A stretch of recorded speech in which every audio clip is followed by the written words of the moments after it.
నేటి దినము దేవుని యొక్క వాక్యము మొదటి రాజులు 17వ అధ్యాయము 2వ వచనము. పిమ్మట యెహోవా వాక్కు అతనికి ప్రత్యక్షమై, నీవు ఇచ్చట నుండి తూర్పునకు పోయి యోర్దానుకు ఎదురుగా ఉన్న కేరీతి వాగు దగ్గర దాగి ఉండము. ఆ వాగు నీరు త్రాగుచు అచ్చటికి నీకు ఆహారము తెచ్చినట్లు నేను కాకోలములకు ఆజ్ఞాపించుతునని అతనితో తెలియచేయగా, అతడు పోయి యెహోవా సెలవు చొప్పున యోర్దానుకు ఎదురుగానున్న కేరీతు వాగు దగ్గర నివాసము చేసెను. అక్కడ కాకోలములు ఉదయమునందు రొట్టెను మాంసమును, అస్తమయమునందును రొట్టెను మాంసమును అతని యొద్దకు తీసుకొని వచ్చుచుండెను. అతడు వాగు నీరు త్రాగుచూ వచ్చెను. హల్లెలూయా, దేవునికి స్తోత్రం. మనందరికీ తెలిసిన గొప్ప వాక్యం ఇది. ఈ వాక్యం ఎవరికీ తెలియకుండా ఉండదు. ఎందుకంటే ఏలియా కరువులో దేవుని చేత పోషింపబడ్డాడు.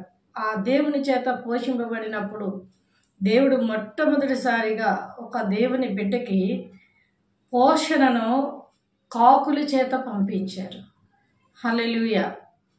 కాకి చేత అంటే కాకోలములు అంటే ఒక కాకి కాదు, అనేక కాకులు అతనికి ఉదయం కొన్ని కాకులు రొట్టెలు తీసుకొస్తే మరికొన్ని కాకులు మాంసాన్ని తీసుకొచ్చి అతనికి అందించేవి. 2 పూట్ల భోజనాన్ని సమృద్ధిగా ఆ యొక్క కాకులు తీసుకొచ్చేవి. ఆ తరువాత అక్కడున్న వాగు నీరు తాగుచు, అంటే నీరు అనేది మనిషికి అవసరం కనుక ఆ నీరు త్రాగుచు మరి ఏలియా కొన్ని దినాలు వాటి చేత పోషింపబడ్డాడు.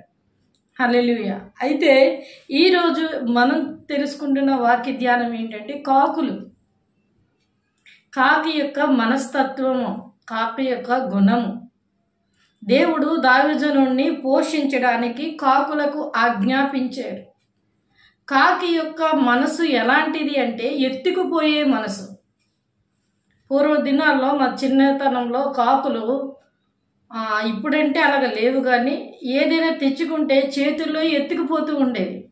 ఎందుకంటే అప్పుడు ఆహారం కొదువుగా దొరికేది కనుక, ఆ ఆహారము దొరకలేని దినాలు కనుక మనిషి అంటే చిన్నపిల్లల చేతిలో ఏమున్నా, ఒక బ్రెడ్ ఉన్నా లేకపోతే ఒక దుంపు ఉన్నా అవి ఏం చేసేవంటే ఎత్తుకొని వెళ్ళిపోయేవి. అందుకే కాకులు చూడకుండా వాటిని పేపర్లో కట్టి మేము తెచ్చుకుంటూ ఉండేవారు.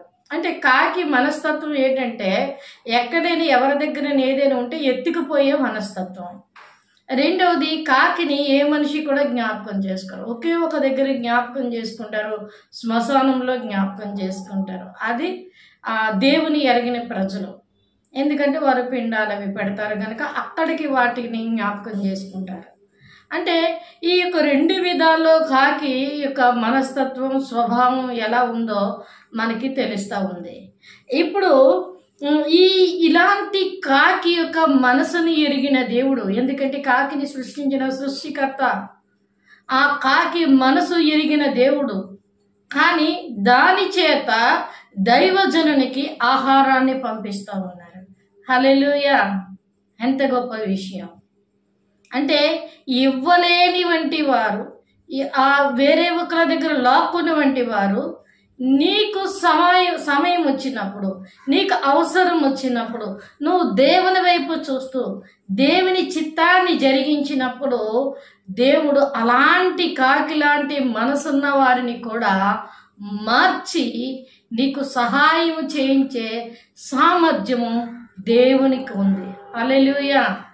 అంటే ఇక్కడ మనం చూస్తున్నాం, కాకి చేత దేవుడు ఆహారాన్ని ఏలియాకు పంపిస్తున్నాడు. ఏలియా దైవజనుడు, దేవుని వాటికి లోబడిన వంటి వాడు. ఆ యొక్క దేశంలో 3.5 సంవత్సరాలు వర్షము పడదని అతడు అక్కడ ఆజ్ఞాపించాడు. మొదటి వచనంలో మనం చూస్తే, యెహోవా జీవముతోడు నా మాట ప్రకారము గాక ఈ సంవత్సరంలో మంచైనను వర్షమైనను పడదని ప్రకటించెను. మంచైనను వర్షమైనను రాదు. ఈ సంవత్సరం భూమి అంతా కూడా పంట అనేది ఉండదు, అంతా ఎండిపోతుందని దేవుని చిత్త ప్రకారం అక్కడ అతను ప్రకటించినప్పుడు ఆ దేశం అంతా కూడా కరువుతో నిండిపోయింది.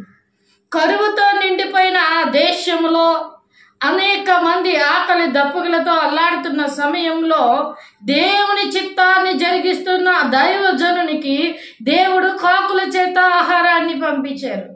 అయితే అక్కడున్న పరిస్థితి ఎలాంటిది? అంత ఆహారము దొరకని పరిస్థితి. మా చిన్నతనంలో డబ్బులు పెట్టి కొనుక్కుంటే ఆహారము దొరుకుతుంది, కానీ అలాంటి సమయంలో కూడా కాకులు ఎత్తుకుపోతూ ఉండేవి. ఇప్పటికీ మా పిన్ని వాళ్ళ ఊళ్ళో పెద్ద పెద్ద ఫంక్షన్లు అయినప్పుడు వాళ్ళు బయట పెట్టి వండుతూ ఉన్నప్పుడు ఏం చేస్తాయంటే ఆ కాకులు వచ్చి ఆ బయట పొయ్యిలు పెట్టి వంట చేస్తా మాంసం వండుతూ ఉంటే ఆ మూతను లాగి ముక్కలు ఎత్తుకుపోతాయి. ఆ అనుభవం నాకు ఉంది. ఒకసారి నేను చేసినప్పుడు నాకు తెలియదు ఇక్కడలాగే ఉంటుంది అనుకున్నాను. అక్కడ అలాగే ఎత్తుకొని వెళ్ళిపోయింది. అంటే లేని దగ్గర కాకి స్వభావము ఎత్తుకుపోయే స్వభావము. ఇప్పుడు ఇక్కడ అంతా సమృద్ధిగా దొరుకుతుంది ఆహారము. ఎందుకంటే ఎక్కడ పెడితే అక్కడ మనిషి సగం తింటున్నాడు, సగం వదిలిపెట్టేస్తూ ఉన్నాడు. అది బయట పడేస్తున్నారు కనుక కాకులకు సమృద్ధి ఆహారం దొరుకుతూ ఉంది. కానీ అప్పుడు దినాల్లో అలా ఉండేది కాదు, మనిషికే ఉండేది కాదు. అలాంటి దినాల్లో కన్నా ఇంకా ఘోరమైన దినాలు ఆ దినాలు కరువు దినాలు. ఎందుకంటే వర్షమైనను మంచైనను పడదని ఏలియా దేవుని నామంలో ఆజ్ఞాపించారు. పంటలు పండలేదు, భోజనం అంటే ఆహార పదార్థాలు లేవు. ఇలాంటి సమయంలో కాకి మనసు ఎలా ఉండాలి? ఇది ఇతనికి ఎందుకు ఇవ్వాలి, ఈ ఆహారాన్ని నేనే భుజించేస్తానని స్వభావము కాకి రావాలి. కానీ కాకి దేవుని మాటకి లోబడింది. హల్లెలూయా. ఎంత ఎత్తుకుపోయిన మనసు కలిగిన ఆ యొక్క కాకి దేవుడు ఒక స్వభావాన్ని ఇచ్చారు. దేవుని మాటకి లోబడే స్వభావం కాకి వచ్చింది. అందుకే అవి జాగ్రత్తగా ఉదయము సాయంత్రాన్ని ఆ రొట్టెయు మాంసాన్ని పట్టుకెళ్ళి దైవజనునికి అందించేవి. దేవుని మాట, మనిషి మాట కానీ మనిషి యొక్క విధానాన్ని కానీ పక్కన పెట్టిన ఆ యొక్క పక్షి దేవుని మాటకి లోబడింది. కానీ నేటి దినాల్లో మనుషులు అలా లోబడటం లేదు. ఎంత ఉన్నా ఏం చేసినా వారి కొరకే. అవసరమైతే దేవుని ప్రజలు కూడా మూర్ఖత్వంలోనికి వెళ్ళిపోయారు. ఎదుటి వారిది లాక్కోవడానికి, తీసుకోవటానికి, అబద్ధంగా ప్రకటించడానికి దైవ బిడ్డలు, దేవుని చేత ఎన్నుకొని ఏర్పాటు చేయబడ్డ బిడ్డలు అట్టి రీతిగా మారిపోతూ ఉన్నారు. ఒక కాకి దేవుని మాటకి లోబడి తన మనసును మార్చుకుంది, మారు మనసు పొందింది. కాకి దేవుని మాటకి విధేయత చూపించింది. దేవుడు ఎక్కడ ఇచ్చారో దానికి రొట్టెయు మాంసము మనకి తెలియదు, కానీ అక్కడి నుంచి నోట పట్టుకొని రెక్కలు కొట్టుకుంటూ అక్కడి నుంచి అంటే పరలోకం నుంచి ఇచ్చి ఉంటారు, పరలోకం నుండి భూమి మీదకి అవి పట్టుకొని ప్రయాణం అవుతూ అవి ఎంతగా శ్రమించి దైవజనుడున్న చోటికి పట్టుకెళ్ళి దైవజనుని చేతికి అందించేవు. ఎంత శ్రమనైనను అవి దేవుని మాటని తూచా తప్పకుండా పాటించాయి. హల్లెలూయా. కాకి మనకి ఎంతగా నేర్పిస్తుంది కదా. కాకి ఇంకొక బుద్ధి ఉంది, ఎత్తుకుపోయే బుద్ధి ఉంది. అంతేకాకుండా అది శ్మశానంలో తినే ఆహారం బుద్ధి ఉంది. ఇంకా కాకి యొక్క మనస్తత్వం ఏంటంటే కుళ్ళిపోయిన దాన్ని ఎక్కువగా తింటుంది. అది మంచి ఆహారాన్ని, శ్రేష్టమైన ఆహారం కన్నా ముందు కుళ్ళిపోయిన దానికి, చచ్చిపోయినవి అవి ఏం చేస్తుందంటే కాకులు తింటూ ఉంటాయి. మనం నోవాహు కాలంలోనికి వెళితే కాకిని పోవిడిచిన తర్వాత కాకి మళ్ళీ రాలేదు. ఎందుకంటే అక్కడ అనేకమైన కుళ్ళిపోయిన శవాలు అవి ఉన్నాయి కనుక అవి తినుకుంటుంది. అలా ఉంది. అంటే కాకి యొక్క స్వభావం అటువంటిది, ఉల్లిన స్వభావం. అలాంటి కాకి దేవుని మాటకి లోబడి దైవ చిత్తాన్ని నెరవేరుస్తూ తన ముక్కును పట్టుకున్న, ఆ నోటను కరుచుకొని పట్టుకున్న రొట్టె ఎక్కడా పడకుండా, ఎక్కడ దేవుడు ఒక దూత చేత పంపించారో అక్కడి నుంచి అది ప్రయాణం అవుతూ ఎక్కడ దైవజనుడు ఉన్నాడో అక్కడికి పట్టుకెళ్ళి అతని చేతికి అందించేవి. కొన్ని కాకులకు రొట్టెలు ఇచ్చారు, కొన్ని కాకులకు మాంసాన్ని ఇచ్చారు.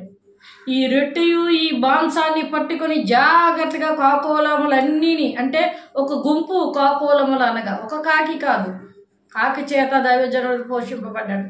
కాకోలములు అని అక్కడ వ్రాయబడింది. ఒక గుంపు తన మనస్సును మార్చుకుంది, పూర్వపు ఎత్తుకుపోయే మనసు నాకెందుకు, ఇది దేవుడు చెప్పారులే, ఇప్పుడు వెళ్ళి నేను ఇది తినేస్తాను. ఎందుకంటే అక్కడెక్కడ కూడా ఆహారం అనేది వాటికి దొరకలేదు. భూమి మీద అంతా కూడా పంట అనేది ఎక్కడా లేదు. మనిషే విలవిల్లాడిపోతున్న సమయంలో కూడా దేవుని చిత్తాన్ని నెరవేర్చింది కాకి. మరి నువ్వు అలాగున్నావా? దేవుని చిత్తాన్ని నెరవేర్చేటట్టుగా కాకి మనిషికి ఏమి నేర్పిస్తుంది? బైబిల్ గ్రంథంలో కొన్ని పక్షులు, కొన్ని జంతువులు, అలాగే సముద్రపు చేపలు దేవుని ఆజ్ఞకు లోబడ్డాయి. అవి మనకు తెలుసు. యోనా గారి విషయంలో చేప ఎంతగా లోబడిందండి. అంతేకాదు యేసుక్రీస్తు వారు ఆ యొక్క పేతురు గారిని గాలం వేసి షకేలం పట్టుకురా, చేప నోట్లో ఉందంటే ఆ ప్రభు వారికి అది షకేలు అందించడానికి ఎంత ప్రయాసపడిందో, గాలం వేయగానే గాలం గుచ్చుకున్నప్పుడు అది ఎంత విలవిల్లాడిపోయి ఉంటుందో, ఎంత బాధను అనుభవించి ఉంటుందో. ఆయన అది షకేలు పట్టుకొని దేవుని మాట చొప్పున దైవజనుడు వచ్చి గాలం వేస్తాడని ఆ గాలం కొరకు ఎదురు చూస్తూ ఉన్నది. దేవుని బిడ్డలకి కొన్ని లక్షణాలు ఉండాలి. దేవుడు పశువుల ద్వారా, జంతువుల ద్వారా, పక్షుల ద్వారా, మత్స్యముల ద్వారా దేవుని ప్రజలకు నేర్పిస్తూ ఉన్నాడు ఆయన. కానీ మనిషికి ఆ బుద్ధి ఉండకుంటుంది. ఎప్పుడైనా ఎవరిదైనా దోచుకోవడానికి వెళ్ళిపోతున్నారు, అబద్ధాలు చెప్పడానికి వెళ్ళిపోతున్నారు.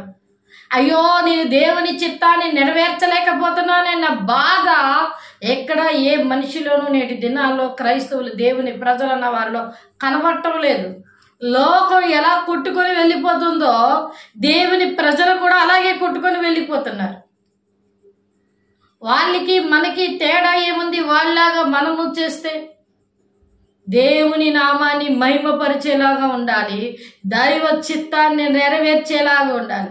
అందుకే కాకోలముల గురించి దేవుడు జీవ గ్రంథమైన, పరిశుద్ధ గ్రంథమైన గ్రంథాలకి గ్రంథము, రారాజుగా పిలువబడుతున్న దేవుని గ్రంథములో కాకోలముల గురించి ఆయన రాయించారు. ఆ త్యాగాన్ని పెట్టి మనకేమి నేర్పిస్తుంది ఈ కాకి? దేవుని ప్రజలకి త్యాగం ఉండాలి, స్వార్థం ఉండకూడదు. స్వార్థం ఉంటే దైవ చిత్తాన్ని నెరవేర్చిన వంటి వారు కాదు, మన స్వలాభాన్ని చూసుకున్న వంటి వారు. త్యాగము యేసుక్రీస్తు వారికి సాదృశ్యము. దేవుడే తన కుమారుని పంపించి ప్రజల కొరకు త్యాగాన్ని చేశారు. ఇక్కడ ఒక పక్షి తన యొక్క శ్రమనంతటిని కూడా, తనకున్న మనస్తత్వాన్ని అంతటి కూడా విడిచిపెట్టి మారు మనసు పొంది దేవుని కొరకు త్యాగం చేస్తూ ఉంది. మరి నువ్వు చేస్తున్నావా దేవుని కొరకు త్యాగం? ఎవరికి వారిగా మనం ఆలోచిస్తే ప్రియ దేవుని బిడ్డలారా, మనం దేవుని కొరకు ఎంత త్యాగం చేశాం, నీ స్వభావాన్ని నువ్వు ఎంతగా మార్చుకున్నావు అన్నది అందులో మనకే తెలుస్తూ ఉంటుంది.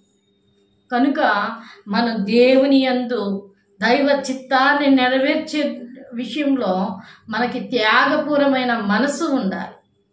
ఇక్కడ ఏలియా గారికి కాకి తీసుకొచ్చింది దేవుడు పోషించాడు, నడిపించాడు అని అనుకుంటున్నాం, కానీ కాకి యొక్క త్యాగాన్ని మనం గుర్తించలేకపోతా ఉన్నాం. కాకి అంత గొప్ప మనసు దేవుడు కాకి ఇచ్చాడు. దేవుడు ఆజ్ఞాపించాడు కాకి. దేవుని ఆజ్ఞకి కాకి మారు మనసు పొందింది, దైవ చిత్తాన్ని నెరవేర్చింది. ఎప్పటి వరకు తెలుసా? వాగట ఎండిపోయిన వరకును. అంటే నీళ్లు అతనికి దొరికేంత వరకు కూడా కాకోలమున తన మనసును మార్చుకొని దేవుని చిత్తాన్ని నెరవేరుస్తూ వచ్చాయి. మరి ఈరోజు నీవు నేను యేసుక్రీస్తు ప్రభువారు రెండవ రాకడలో రాబోతా ఉన్నారు. సంఘాన్ని, సార్వత్రిక సంఘాన్ని ఆయన తీసుకువెళ్ళబోతా ఉన్నారు. మరి ఆయన యొక్క సంఘానికి ఎత్తబడే గుంపులో నీవు నేను ఉండాలి అంటే మనకి త్యాగపూర్వమైన మనసు ఉండాలి. బస్సులో మనం వెళ్తూ ఉంటే ఎవరైనా వృద్ధులు నిలబడితే మనం సీటే ఇవ్వము. నేను కూర్చున్నా, నేను ఇవ్వను అంటాం. మనకి త్యాగం లేదు, మన స్వార్థం మనదే. ఎవరైనా ఏదైనా అర్థిస్తే నీకు ఇచ్చేస్తే ఇది మరి నాకో, నీకు దేవుడు పోషిస్తాడు, నీకు దేవుడు నడిపిస్తాడు, నువ్వు దేవుని వైపు చూడాలి. కాకోలములు ఏలియాకి ఇచ్చేయంటే దేవుడు కాకోలములను ఒట్టిగా వదిలిపెట్టేలేదు, వాటికి తగిన ఆహారాన్ని ఆయన వాటికి సిద్ధపరిచారు. ఆయన అంటే బైబిల్ గ్రంథంలో రాయబడలేదు. ఎప్పుడు కూడా దేవుడు ఎవరిని ఒట్టిగా వదిలేయడు.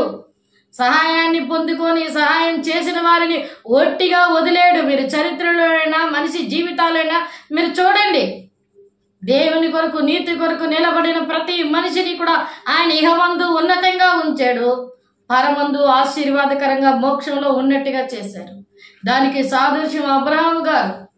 దైవ చిత్తాన్ని నెరవేర్చుతూ తన సమస్తాన్ని విడిచిపెట్టి వచ్చిన అతనికి పరలోక రాజ్యం ఇచ్చారు. భూమి మీద అతడు ఆశీర్వదించబడ్డాడు. దావీదు తల్లి తండ్రులు ఎన్నిక చేయలేనటువంటి వ్యక్తి, అన్నదమ్ములు ఎన్నిక చేయలేనటువంటి వ్యక్తి దేవుని యందు తన కన్నులెత్తి తన హృదయం తెరిచి ప్రభువుని ఆరాధించాడు. దేవుడు అతని భూమి మీద రాజుగా చేశాడు. దేవుడు అంటాడు, నా హృదయానుసారి దావీదు. దేవుని హృదయంలో దావీదుకి స్థలం. ఎంత గొప్ప ఆశీర్వాదం. ఇలా బైబిల్ గ్రంథాలు ఎవరినైనా చూడండి, త్యాగపూర్వకంగా ఉన్న ఎవరిని కూడా దేవుడు ఒట్టిగా విడిచిపెట్టలేదు. ఈరోజు నువ్వు త్యాగపూర్వకంగా ఉన్నావా? అయితే నీ త్యాగాన్ని దేవుడు ఒక దినాన గుర్తిస్తాడు. నన్ను ఎవరు గుర్తించలేదని అనుకుంటున్నావేమో, నీ త్యాగాన్ని దేవుడు చూస్తున్నాడు, నీ శ్రమను దేవుడు చూస్తున్నాడు, దేవుని కొరకు నువ్వు పడుతున్న ప్రయాసను దేవుడు చూస్తున్నాడు. ఏ మనిషి నన్ను గుర్తించలేదని అనుకుంటున్నావేమో, నిన్ను గుర్తించే దినాలు త్వరలోనే రాబోతా ఉన్నాయి. నీ మనసు మార్చుకొని నువ్వు మరలా పక్కకు వెళ్ళిపోకు. నీ త్యాగాన్ని నువ్వు కొనసాగించు. దేవుని విషయంలో నువ్వు కుటుంబపరంగా, సంఘపరంగా, ఉద్యోగపరంగా, వ్యాపారపరంగా, దేని పరంగా నువ్వు త్యాగాన్ని చేస్తున్నావో ఆ త్యాగాన్ని నువ్వు కొనసాగించు. అవి దీవించబడే రోజులు, దీవెనికరమైన రోజులు నీకు చాలా దగ్గరలో ఉన్నాయి. ఈరోజు యేసయ్య దేవుని వాక్యం నీతో సూటిగా మాట్లాడతావు కనుక నువ్వు త్యాగపూర్వకమైన జీవితాన్ని ఎప్పుడు కూడా నువ్వు మర్చిపోకు. కాకులను దేవుడు దీవించాడు. కాకులను ఆ యొక్క 3.5 సంవత్సరాలు దేవుని చేత పోషింపబడ్డాయి.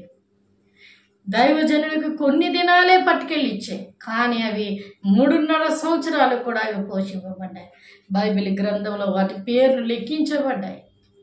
కనుక మనం కూడా దేవుని వైపు చూసినప్పుడు జీవ గ్రంథంలో, పరలోకంలో జీవ గ్రంథంలో నీ పేరు సువర్ణ అక్షరాలతో దేవుడు రాస్తాడు. అంతేకాదు ఇహమందు పరమందు 2 అంతుల ఆశీర్వాదం దేవుడు నీకు ఇచ్చి అన్ని విషయాల్లో నిన్ను దీవించి ఆశీర్వదిస్తారు. కనుక ప్రభునందు నీ విశ్వాసం ఉంచు. నీ త్యాగాన్ని విడిచిపెట్టకు.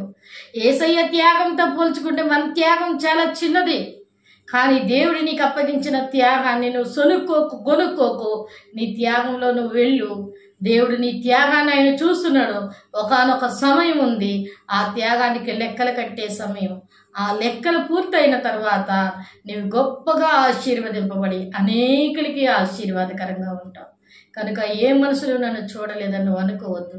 యేసయ్య నిన్ను చూస్తున్నాడు. దేవుని వైపు చూడు. దేవుని వైపు నీ కన్నులెత్తు. ప్రభువా నువ్వు చూస్తున్నావు, నాకు సహాయం చేస్తున్నావు అని నేను నమ్ముతున్నాను ప్రభు అని నీ త్యాగాన్ని ప్రభు వారి పాదాల దగ్గర పెట్టు. ఆయన అన్ని విషయాల్లో నేను దీవించి ఆశీర్వదిస్తాను. అలా చేసి ప్రభు ఇచ్చిన దీవెన ఆశీర్వాదాలు పొందుకోండి. కొద్ది మాటలు దేవుడు దీవించును గాక. ఆమె. కళ్ళు మూసుకుందాం, ప్రార్థన చేసుకుందాం. మహాపరిశుద్ధుడైన మా ప్రియ పరలోక తండ్రి దేవా, ఇంతవరకు మీ పరిశుద్ధ ఆత్మశక్తి చేత మీరు మాట్లాడినందుకు వందనాలు. నిజమే ప్రభా, ఏలియాని ప్రభా తండ్రి కాకోలములు ఉదయము సాయంత్రము రొట్టెయు మాంసాన్ని తీసుకొచ్చి పోషించాయి ప్రభా. నీవు ఆజ్ఞాపించావు తండ్రి నాయన. నీ మాటను శిరస వహించి నాయన అవి ఆకలితో ఉన్నప్పటికీ నాయన వాటి మనసు, వాటి యొక్క నైజాన్ని పక్కన పెట్టి దైవ చిత్తాన్ని నెరవేర్చడానికి అవి ముందుకు వెళ్తూ ప్రభా తండ్రి ఆ దైవజనునికి మీ చిత్త ప్రకారంగా ఆహారాన్ని అందించాయి తండ్రి. అందుకే వాటి గురించి జీవ గ్రంథంలో మీరు రాయించారు, పరిశుద్ధ గ్రంథంలో. దేవా అట్టి మనసును నాకును మాకును దయచేయి.